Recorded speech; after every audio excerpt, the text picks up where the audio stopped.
es, no cabe, no tiene mucha relevancia el tema como tal, como tumor mismo, porque en realidad la gran mayoría de la hiperprolactinemia se debe a otras causas. Pero como estamos eh, frente a estamos viendo los tumores de hipófisis, entonces nos compete hablar algo del prolactinoma, pero haciendo hincapié en, en el problema clínico más importante, que es la hiperprolactinemia. Es decir, hay que dejar en claro que cuando encontramos el aumento de prolactina en sangre, no es, eh, no es que estamos frente a un tumor productor de prolactina. Lo más probable es que haya cualquier otra alteración y después que hayan sido descartadas todas esas, recién ahí, a no ser que el valor de la prolactina sea tan alto como para pensar de buenas a primeras que estamos frente a un tumor productor de prolactina.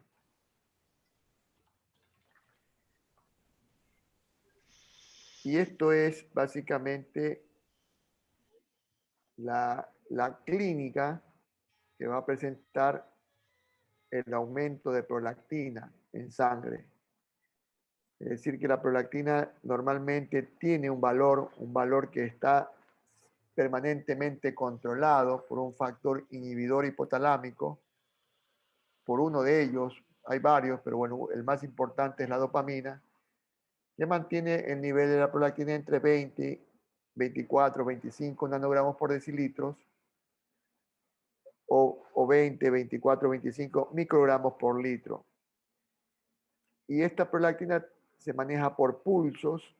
Esos pulsos son muy parecidos en el ciclo circadiano a la hormona de crecimiento. Probablemente por su origen ancestral común, la hormona de crecimiento y la prolactina comparten muchas características. Esta prolactina también se eleva, como ya lo vamos a ver, en situaciones de estrés, como ocurre con la hormona de crecimiento. Entonces estos valores se mantienen normales gracias a ese inhibidor, en ese rango, en esas fluctuaciones, y también con esos valores se mantienen también valores de FSH y LH en valores normales, fluctuando y cambiando de acuerdo al ciclo. Pero esto cambia, esto es en condición normal, perfil hormonal normal, y esto ocurre cuando la prolactina aumenta. La prolactina aumenta y disminuyen los niveles y las concentraciones de la folícula estimulante y de la hormona luteinizante. Entonces, este sería el motivo por el cual la gran mayoría de los pacientes en un periodo de edad fértil, pacientes jóvenes, mujeres que posiblemente van a consultar por hipogonadismo, por alteración en los ciclos menstruales.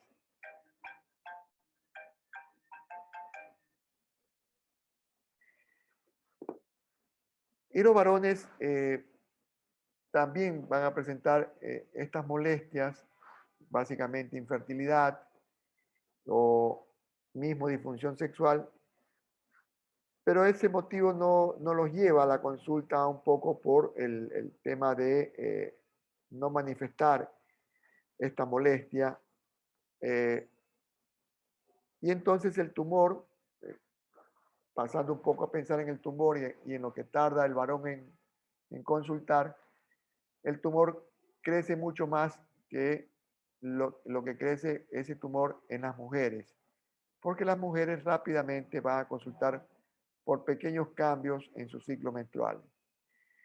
Entonces, volviendo al tema de la hiperprolactinemia y el hipogonadismo, esto cobra importancia, como yo le decía, en personas jóvenes, más que nada por este motivo, por la infertilidad y por la disfunción sexual.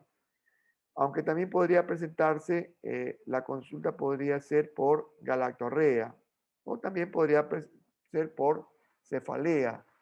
Ya la cefalea nos indica, nos acerca un poco al diagnóstico de un eh, prolactinoma, de un tumor a nivel de la hipófisis.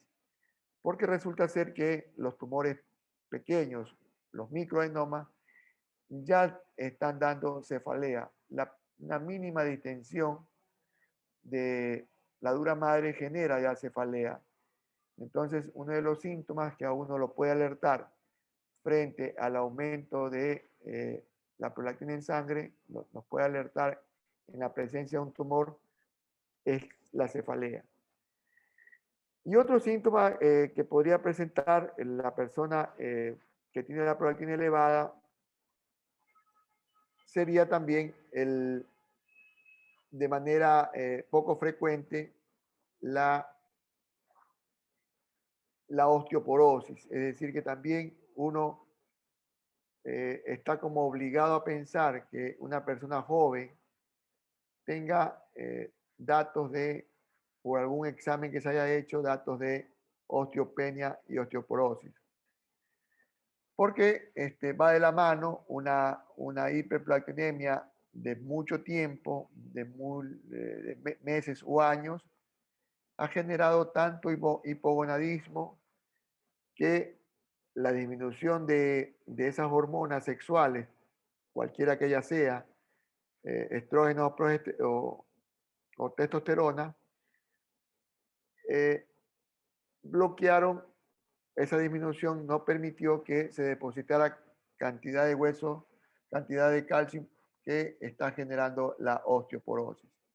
Entonces, varios son los síntomas o las molestias que una persona podría consultar y que hay que pensar en que el problema puede ser la hiperprolactinemia. También puede ocurrir que un médico general, por marcar una serie de listas de pruebas hormonales, marque también la prolactina y luego venga con el resultado alto, es decir, que venga con una prolactina eh, sin síntomas elevada en un examen solicitado al azar. Entonces, hay que, siempre que uno vea un examen de eh, hiperprolactinemia, hay que pensar que la lista es grande de causas que van a elevar la prolactina y queda una pequeña parte para pensar en el adenoma productor de prolactina.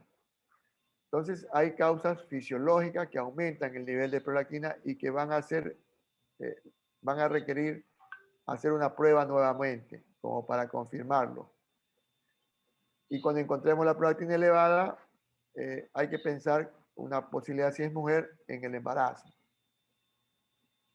Y también hay situaciones eh, como el trauma en el tórax o la presencia del herpes zóster en el tórax, también es una causa de hiperprolactinemia. Entonces, eh, son varias las causas, ya sean fisiológicas o en este caso por un trauma o por una lesión a nivel del tórax que aumentan la prolactina.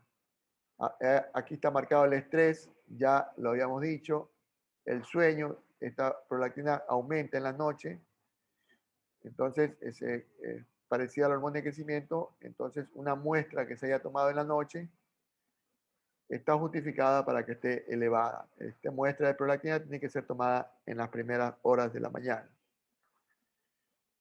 Hay que descartar el embarazo en una mujer y alguna lesión a nivel del tórax de cualquier tipo traumática también habría que descartar frente al aumento de la prolactina en sangre.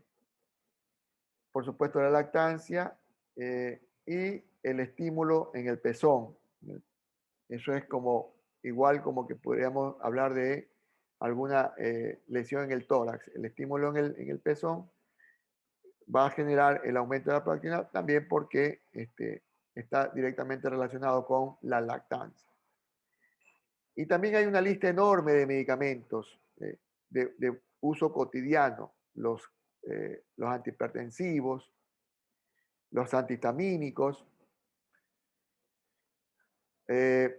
los bloqueantes H2, los antiácidos, los bloqueantes H2, el omesol. Resulta que el omesol cada vez se lo prescribe más.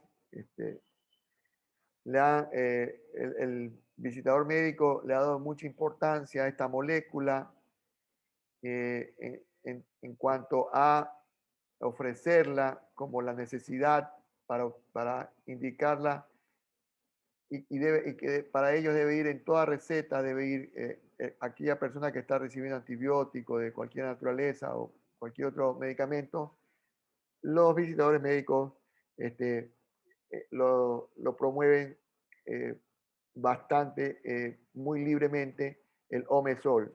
Y se ve en la práctica muchas recetas que vienen con este producto. Y resulta que este producto no es tan noble como se cree. El uso prolongado del bloqueante H2 podría generar hipogonadismo y podría generar, en el peor de los casos, bueno, todo es malo, el hipogonadismo todo es malo, pero podría generar inclusive osteoporosis. Entonces hay una serie de medicamentos, los antihipertensivos, los antiepilépticos, los neuropépticos, los opioides.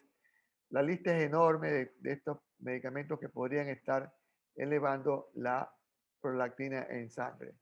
Entonces, antes de empezar o continuar con el estudio, si fuera necesario repetirlo, o simplemente pensar que lo que está tomando o lo que le está ocurriendo es la causa del aumento de la prolactina. Y todas estas causas no elevan más de 200, 300 eh, microgramos por litro de la prolactina. Todo valor por encima de 200 o de 300, como ya lo vamos a ver, hay que pensar en un adenoma productor de prolactina. También hay causas patológicas y dentro de ellas la más importante, que ya la veníamos hablando con anterioridad en cuanto al aumento de prolactina con la generación de hipogonadismo, es el hipotiroidismo primario. El hipotiroidismo primario sabemos que las hormonas tiroides están disminuidas. Estas hormonas tiroides eh, estimulan la producción de TRH en esta retroalimentación negativa y estimulan la producción también de TSH con la intención de mejorar esos niveles de hormonas tiroides bajas. Pero resulta que la TRH estimula la producción de prolactina y ello genera hipogonadismo. Entonces, una de las causas de patologías que no está anotada acá es el hipotiroidismo primario, que hay que tener presente. Entonces, ustedes ya podrían tener una idea de, al solicitar una prolactina, porque está con cefalea, porque está con galactorrea, porque está con infertilidad y no, bueno, y por último, si la prolactina viene elevada en esa búsqueda, hay que luego descartar embarazo y hay que descartar hipotiroidismo. Es decir, que hay que también solicitar la prueba de embarazo y la prueba de TSH. Con eso descartamos esas dos posibilidades de toda una serie, porque también tenemos que hacer una historia clínica en cuanto a lo que está tomando por los antecedentes, ¿no? Cardíacos, epilepsia de cualquier tipo. Entonces, hay otras patologías, como hay que tenerlas presentes, como por ejemplo la insuficiencia renal crónica que no está en diálisis, porque lo que pasa es que el insuficiente renal depura menos su prolactina, entonces aumenta la prolactina en sangre y genera todo lo que hemos hablado. Entonces hay que tener presente que la prolactina se puede elevar en estos pacientes que tienen insuficiencia renal crónica con una depuración entre 30, 40 a 60, lo normal, ya podría estar generando el aumento de la prolactina con la necesidad nosotros de investigarla, porque si la encontramos hay que tratarla. Hay que tratarla porque eh, el problema de fondo es la insuficiencia renal y ese es otro tema de otra especialidad. Los problemas hepáticos, igual por las mismas circunstancias, el hígado no depura adecuadamente la prolactina en sangre, entonces aumenta su nivel en sangre. Cualquier estímulo a nivel central, está descrito también que el ovario poliquístico, y ya habíamos hablado de los traumatismos de tórax que también incurren en el aumento de la prolactina.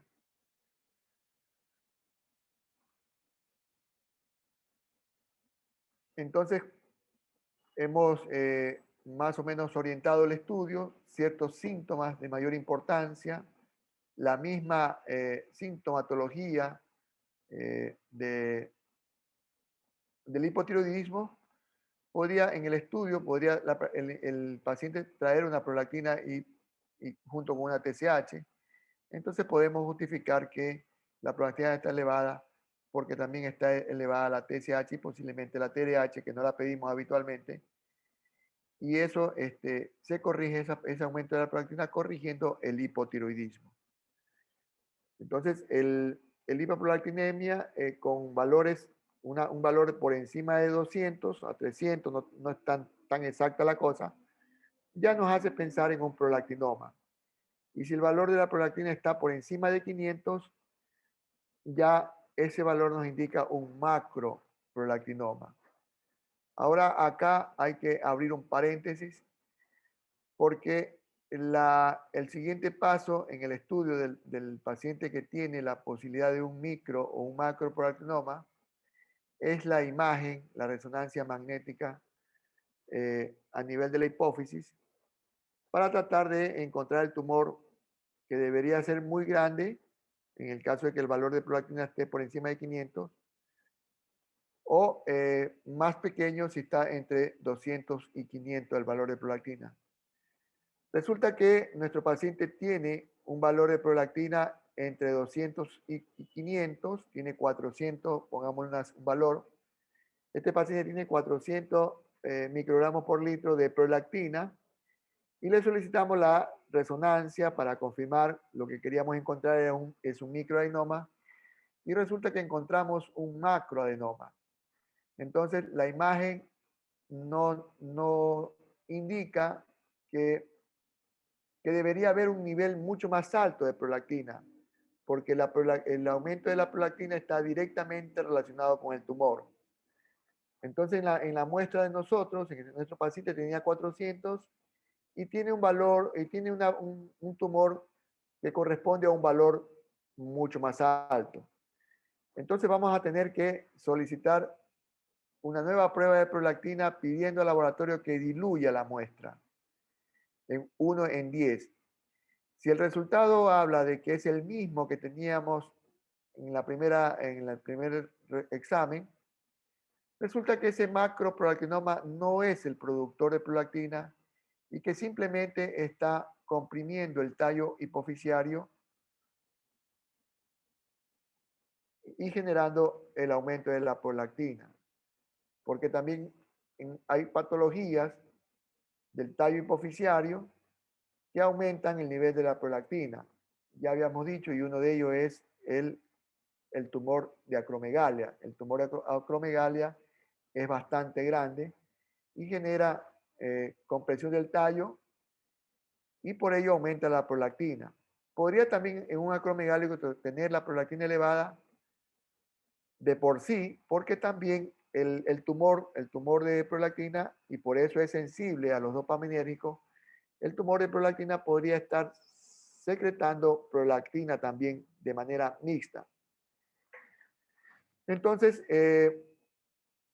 hay varios motivos por el cual la prolactina se eleva y en el caso que nos referíamos a un tumor extremadamente grande con prolactina ya confirmada en la dilución, que es un valor entre 200 y 500, nos hace pensar que ese tumor que estamos viendo no es el productor de prolactina y que posiblemente sea un productor de hormona de crecimiento o sea un tumor no secretor que simplemente está comprimiendo el tallo hipoficiario y generando la hiperprolactinemia que encontramos en ese laboratorio.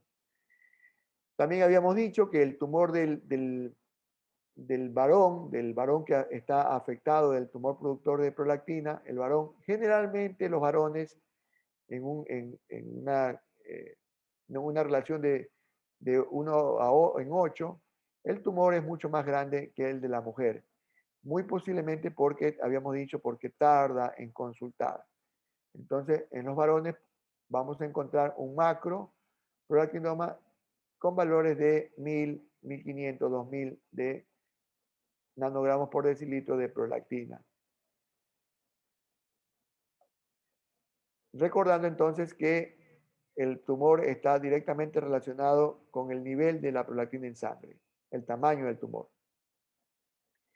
Y como estamos hablando de un tumor que está en la hipófisis y está muy cerca del quiasma, uno de los síntomas de un tumor hipofisiario es la hemianopsia bitemporal, porque resulta que comprime de primera instancia, cuando el tumor es grande, pero no tanto como para comprimir todo el quiasma, en primera instancia comprime estas fibras que se entrecruzan y van a dar la visión, la retina interna, la nasal, que luego se convierte en la visión bitemporal. Entonces, una lesión bitemporal es propio de un tumor en hipófisis, y si tenemos la prolactina elevada, como lo que estamos viendo ahora en esta clase, muy posiblemente,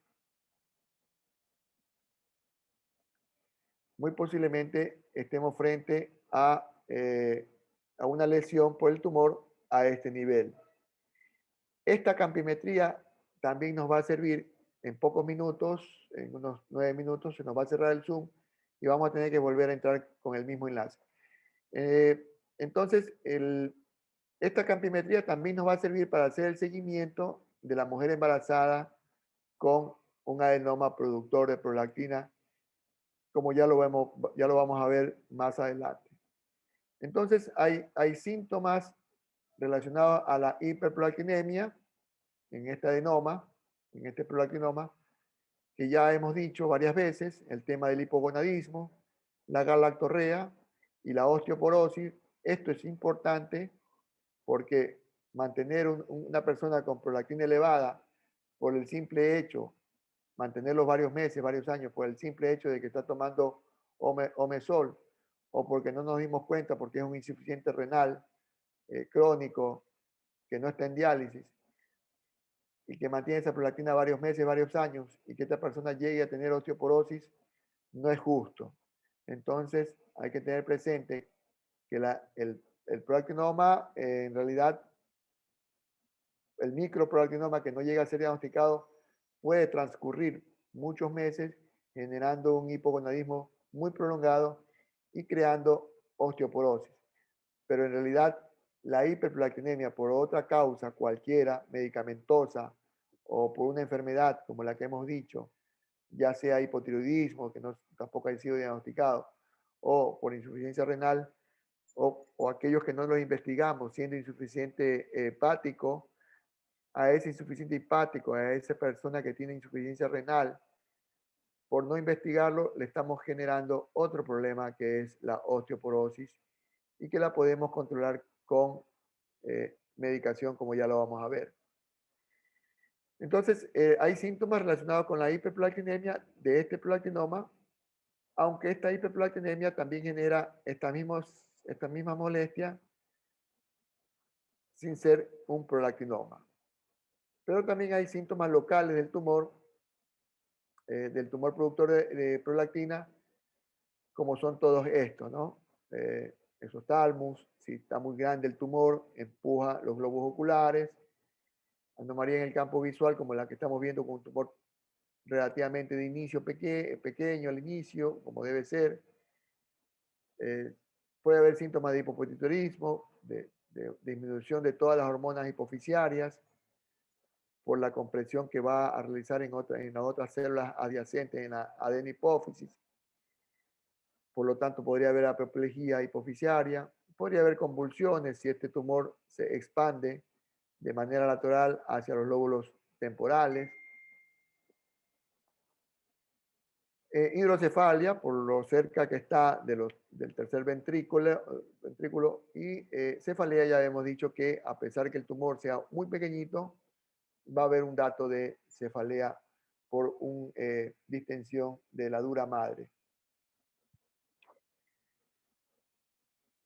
Entonces, una vez establecido el diagnóstico, una vez establecido el tumor grande en varones, tumor microadenoma en mujeres, el tratamiento es clínico, totalmente contrario a lo que ocurre con el acromegálico. El acromegálico, el tratamiento es quirúrgico, a este es el tratamiento pequeño o grande, el tratamiento es clínico. Y vamos a utilizar cabergolina. Cabergolina es una medicación bastante bien tolerada, se la puede tomar 2 veces por semana, entre 0,5 y una tableta 2 veces por semana. La cabergolina no se la puede usar en el embarazo. Entonces, en la mujer embarazada está contraindicado. Pero tenemos también la posibilidad de usar la bromocriptina. La bromocriptina se la puede usar en mujer embarazada, pero no es bien tolerada por los molestias que causa a nivel gástrico. Genera dispepsia. Y además hay que tomarla 2 o 3 veces en el día, todos los días. Y la dosis máxima podría ser 15 miligramos de bromocriptina. Las tabletas son de 2,5, podrían tomar hasta 6, 2, 2, 2 como dosis máxima de bromocriptina. Todo depende de cuánto vayamos controlando el nivel de la prolactina. Hay la posibilidad de que esta sustancia, cualquiera de las dos, genere una idiosincrasia sanguínea, puede generar agranulocitosis. Es decir, que nuestro paciente que está recibiendo esta medicación podría presentar odinofagia, es decir, una especie de faringitis. Vamos a tener que suspender el tratamiento por la posibilidad de esa idiosincrasia y solicitar una biometría.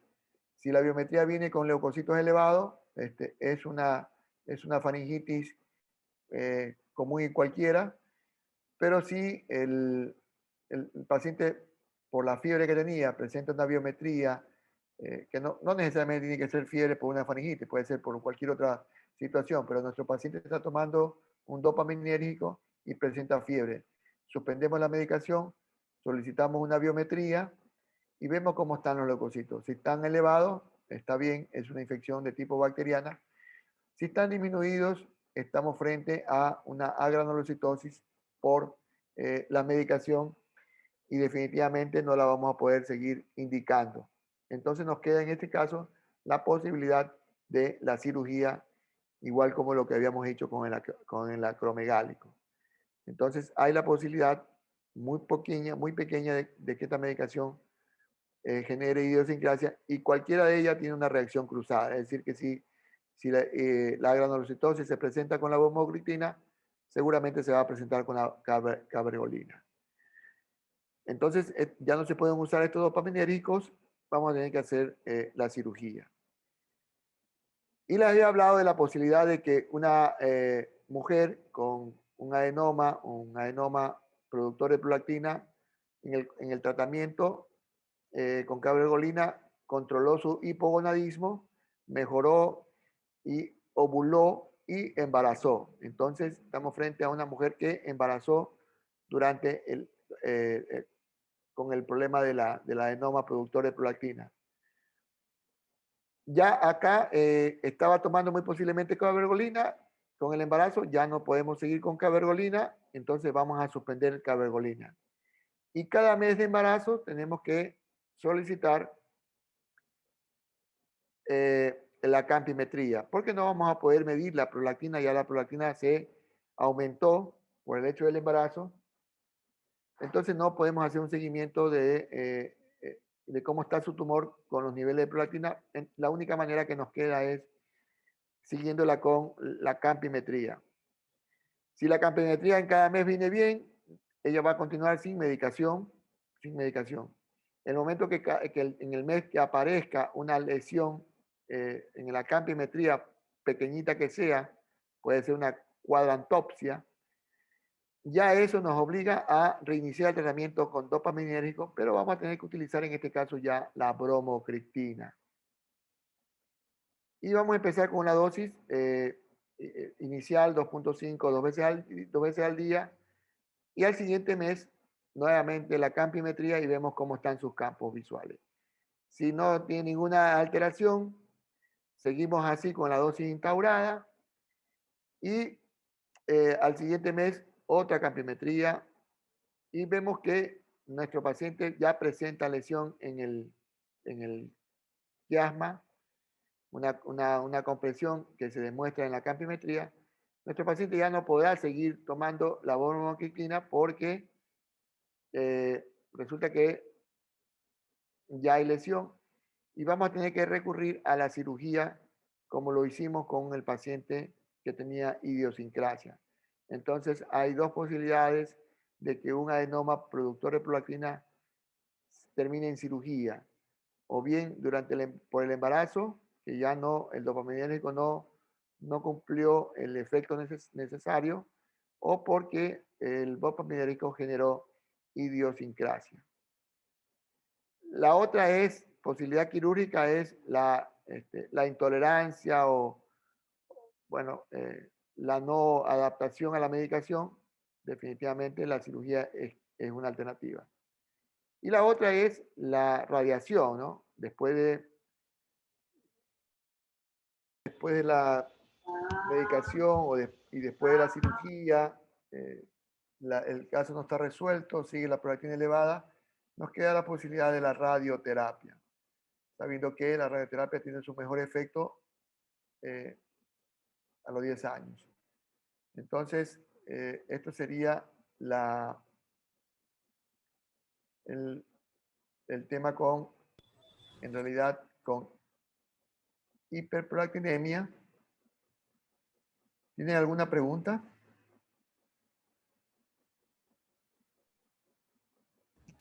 Sí, doctor, una pregunta. ¿Cómo no? ¿Cómo no? Lo que pasa es que una compañera de trabajo sufre de este problema. En ese caso sería microadenoma, yo creo, porque está controlado con la cabergolina. Pero lo que pasa es que ella hace 3 meses tuvo un embarazo de casi 3, 6, 9 semanas casi. Y ella como es de edad de 55 años casi, mujer, ¿no? Y tuvo un aborto espontáneo. Esto se debió mucho a lo que usted dijo, pues no, por el consumo del fármaco, ¿no? Estaba tomando cabergolina. Continuó Claro, claro. tomando, tomó durante el embarazo. Seguramente sí. Sí. A ver, tenía que haber suspendido todo tratamiento y esperar cómo estaba la campimetría y de acuerdo a ello reiniciar el tratamiento con bromocriptina. Probablemente eso ocurrió. Hoy toma bromocriptina y tiene problemas de indigestión y todo eso. ¿No sería mejor que regrese al cabergolina o sigue con la bromocriptina? Sí, que tome entonces bromocriptina ahora que no está embarazada, ¿verdad? Ya, doctor, muchas gracias. Ya, no, por favor. Ahora me toca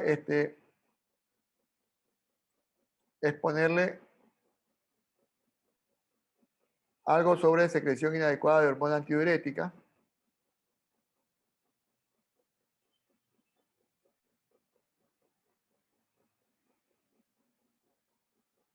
Como para continuar en el tema de las lesiones que comprenden el tallo, la hipófisis. Ahora estamos ya pasando a las lesiones que corresponden a la neurohipófisis. Entonces, uno de los problemas que ustedes van a ver ahora en la sección de construcción son unos videos de diabetes insípida.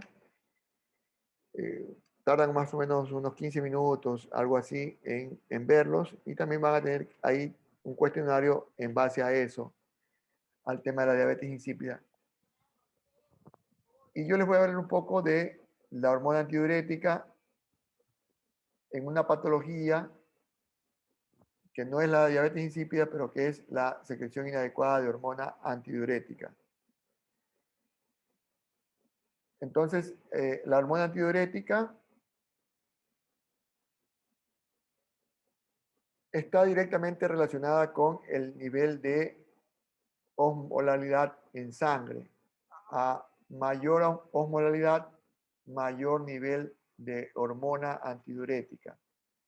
Niveles bajitos de hormona, mejor dicho, niveles normales, 280, 285, valores normales de hormona antidiurética.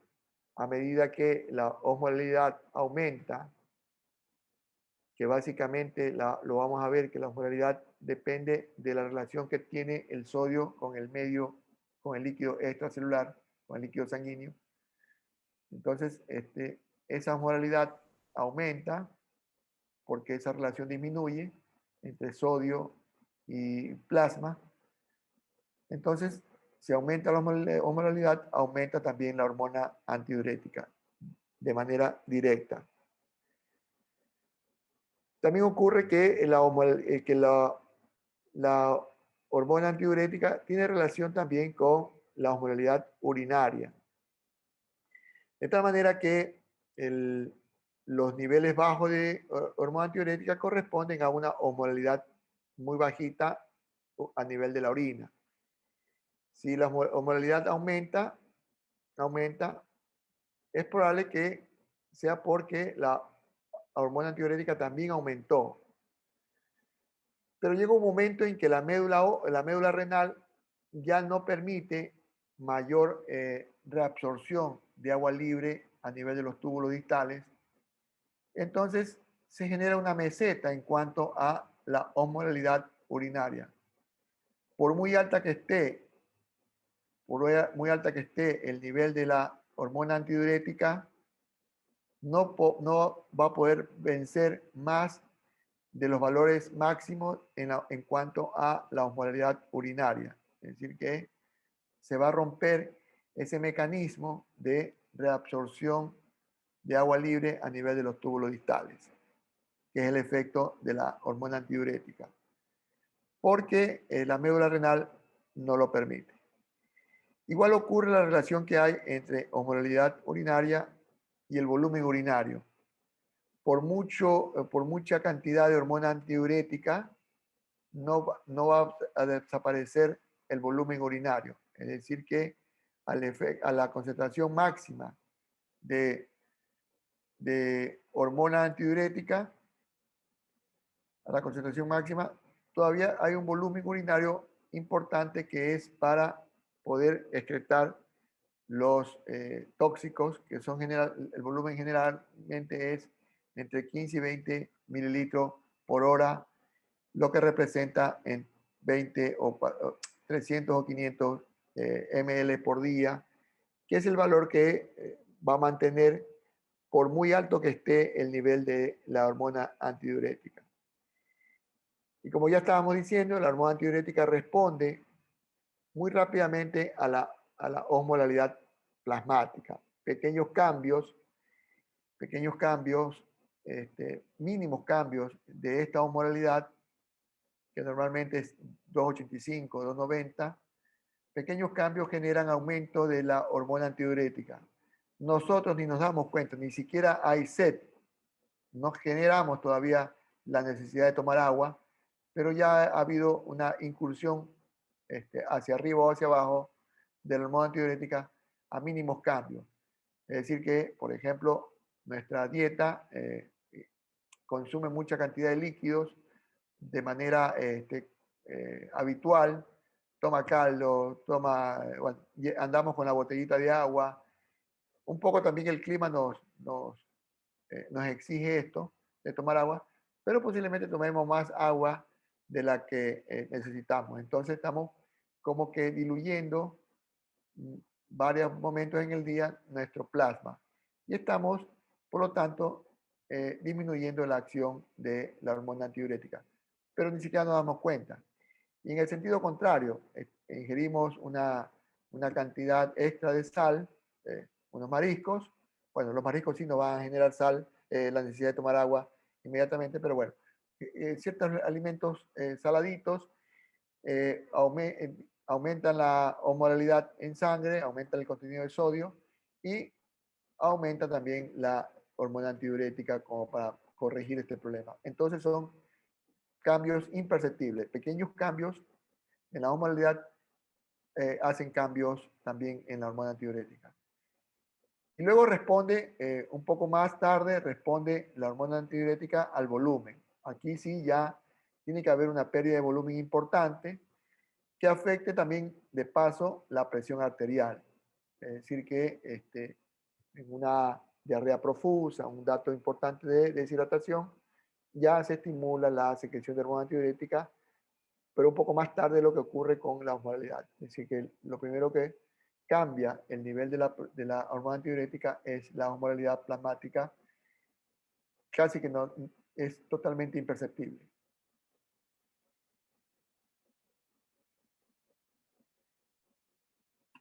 Entonces, siguiendo con el tema y acercándonos a lo que es el tema de la secreción inadecuada de hormona antidiurética, la secreción inadecuada de hormona antidiurética se caracteriza, o si se puede decir el concepto, es la secreción que que no lleva relación con el nivel de osmolalidad plasmática, es decir, que no justifica que esté aumentada por las condiciones del medio plasmático. Ese es se podría decir que es el diagnóstico, el concepto de secreción inadecuada. No corresponde. Es un valor de hormona antidiurética que no corresponde a las condiciones del medio interno. Y la secreción inadecuada de hormona antidiurética se caracteriza por la hipoosmolalidad, es decir, que esta secreción aumenta la recepción de agua libre en los riñones y por lo tanto genera esta disparidad en cuanto a la relación con el sodio.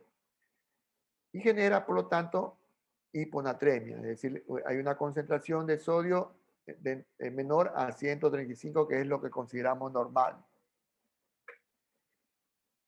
Y la osmolalidad plasmática uno la puede, con esta fórmula que ustedes seguramente ya la vieron en algún otro momento, la pueden calcular por cualquiera de estos métodos, podemos calcular la osmolalidad y que da como resultado un valor entre 285, 287, 290. La osmolaridad plasmática de un individuo, de cualquiera de nosotros, es distinta a la osmolaridad normal, me refiero, ¿no? Es distinta a la normalidad de otra persona. Es decir, es como una marca propia.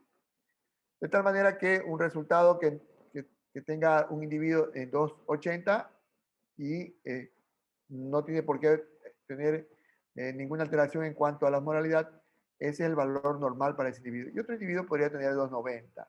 También es normal para él, 290. Entonces, como ustedes ven, tienen muchas variables, sodio, glucosa, el boom. Y después de ello hay unas ecuaciones que hacer. Entonces, esto marca una variabilidad en los resultados e individualmente también. Entonces, esta osmolalidad se mantiene dentro de la normalidad gracias a la acción, como habíamos dicho, de la vasopresina. Mínimos cambios afectan, estimulan o inhiben la secreción de la hormona antidiurética.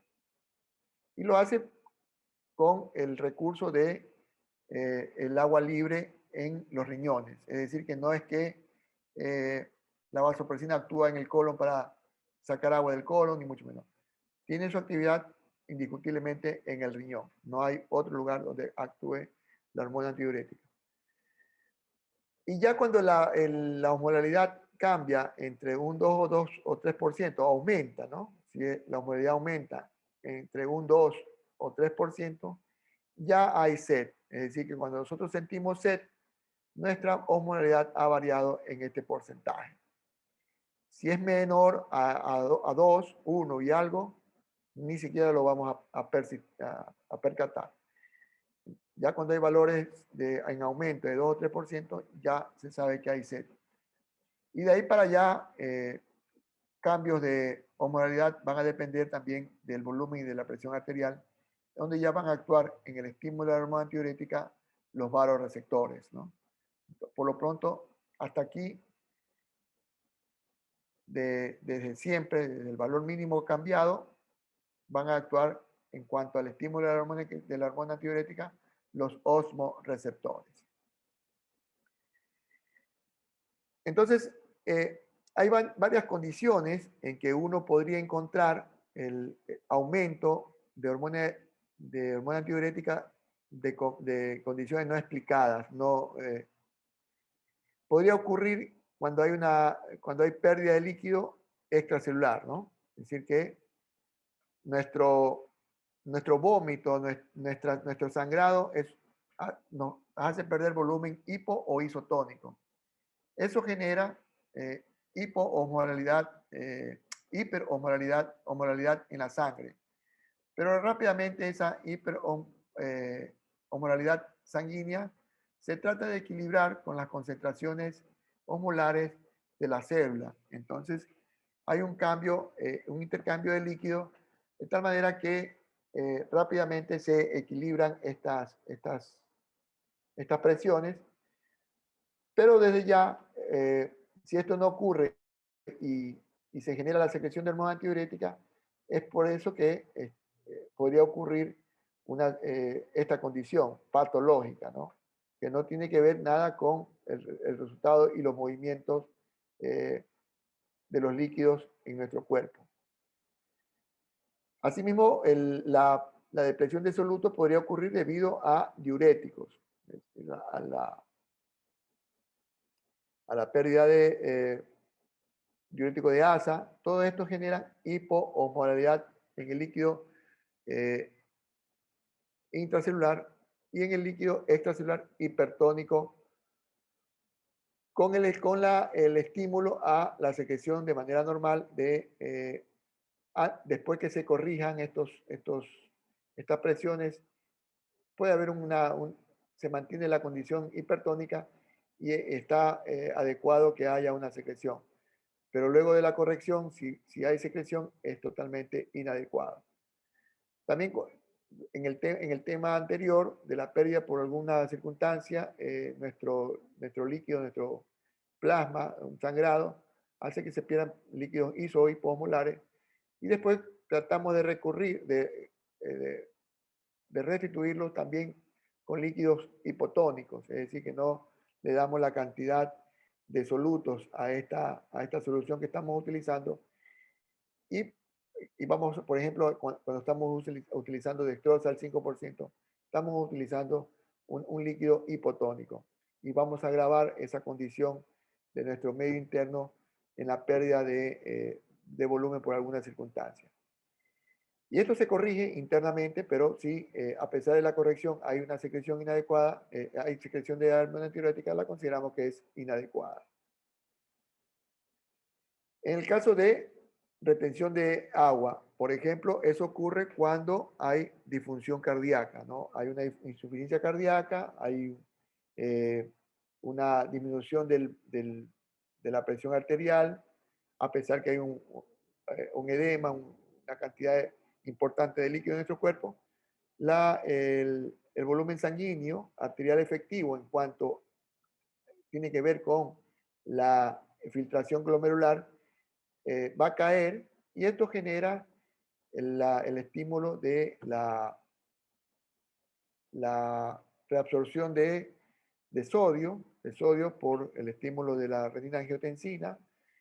Y ese aumento de sodio, el aumento de sodio en sangre, podría generar también el aumento de la producción de hormona antidiurética. Además que el volumen, la osmolaridad urinaria disminuye por esta retención de sodio y eso también genera cambios en la hormona antidiurética. Es decir, que esta condición podría ser agravada mediante la secreción inadecuada de hormona antidiurética, es decir, más volumen a aquel individuo que ya tiene exceso de volumen en su cuerpo. Cuando hablamos de una disminución del volumen de líquido extracelular, es decir, que estamos frente a un paciente deshidratado, clínicamente deshidratado, mucosas secas, tenemos que medir la concentración de sodio urinario en orina de 24 horas. Si el sodio urinario es normal, significa que no hay un problema a nivel renal y que posiblemente la deshidratación se deba a pérdida de volumen, diarrea, vómitos y sangrados. Pero si al medir el sodio urinario en orina de 24 horas, el sodio está aumentado, seguramente esta deshidratación sea consecuencia por el uso de diuréticos.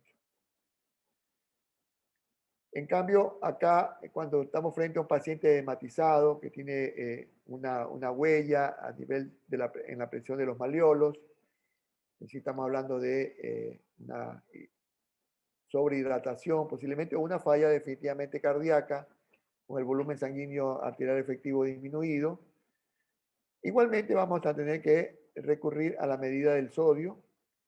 Si el sodio urinario es bajo, seguramente es porque ha habido una reabsorción exagerada de sodio y estamos frente a este mecanismo de renina, angiotensina, aldosterona que ya estábamos hablando, que se había disparado por la disminución de este volumen sanguíneo arterial efectivo. Entonces, el sodio urinario bajo habla de un hiperaldosteronismo secundario. Hiperaldosteronismo secundario no es el que está relacionado con el tumor productor de aldosterona, simplemente por este mecanismo de compensación. Y cuando encontramos el sodio urinario alto, estamos frente a la posibilidad del uso de diurético y de manera justificada los diuréticos se usan en los pacientes que tienen insuficiencia cardíaca. Entonces, más o menos ese es el estudio y nos queda la posibilidad de un volumen extracelular normal con un sodio urinario elevado y esto sí ya nos hace pensar en la secreción inadecuada de hormona antidiurética, es decir que ya clínicamente hemos descartado por deshidratación o por exceso de volumen, por un paciente hematizado, hemos descartado la secreción inadecuada de hormona antidiurética, pero no en el caso de un paciente que tenga unas condiciones normales en cuanto a la clínica de su hidratación. Siendo un líquido extracelular normal con un sodio urinario elevado, nos hace pensar en una secreción inadecuada de hormona antidiurética y un sodio urinario bajo, es decir, aquí ya volvemos a pensar que hay una pérdida de líquido extracelular, pero que ha sido administrado volúmenes isotónicos. Ante la posibilidad de encontrar un sodio urinario elevado con la sospecha de secreción inadecuada de hormona antidiurética, también tenemos que descartar dos posibilidades más. Es decir, que la secreción inadecuada de hormona antidiurética se convierte en un diagnóstico de exclusión. Resulta que el Addison, la insuficiencia suprarrenal, podría generar esta condición de sodio urinario elevado, porque no hay cortisol, que es no hay cortisol, no hay quien reabsorba el sodio, por lo tanto el sodio urinario está elevado en el Addison. y estamos obligados a descartar una insuficiencia suprarrenal aguda antes de pensar que estamos frente a una secreción inadecuada de hormona antidiurética. Y la otra entidad que hay que descartar es el hipotiroidismo. El hipotiroidismo de cualquier circunstancia, primario, generalmente la mayoría del hipotiroidismo son primarios. Es otra condición que tenemos que descartar solicitando una TSH, y ya vamos a ver el hipotiroidismo en la tercera unidad. Pero bueno, antes de decir que estamos frente a la secreción inadecuada de hormona antidiurética, tenemos que descartar estas dos entidades clínicas, el Addison, la insuficiencia suprarrenal aguda, y el hipotiroidismo. Entonces, este es el tema que también tenía preparado para ustedes hoy en la sección de exposición.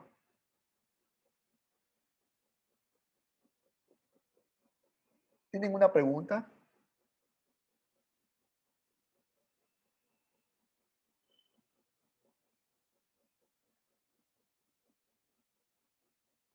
Entonces, con esto estamos completando lo que sería la unidad 1, el eje hipotálamo-hipófisis, que involucraba las patologías de adeno y neurohipófisis. Ahora ustedes van a terminar viendo unos videos de diabetes insípida, y luego van a completar un cuestionario de ambas situaciones, es decir que posiblemente este Zoom también se corte en unos minutos más, y apenas se corte nos volvemos a encontrar para la parte de comprobación con el tema de enfermedad de Cushing. Yo no sé si los tiempos dan, voy a verificar las tareas, si están con los tiempos adecuados para responder y para mirar el video, en la sección de rebote y en la sección de construcción.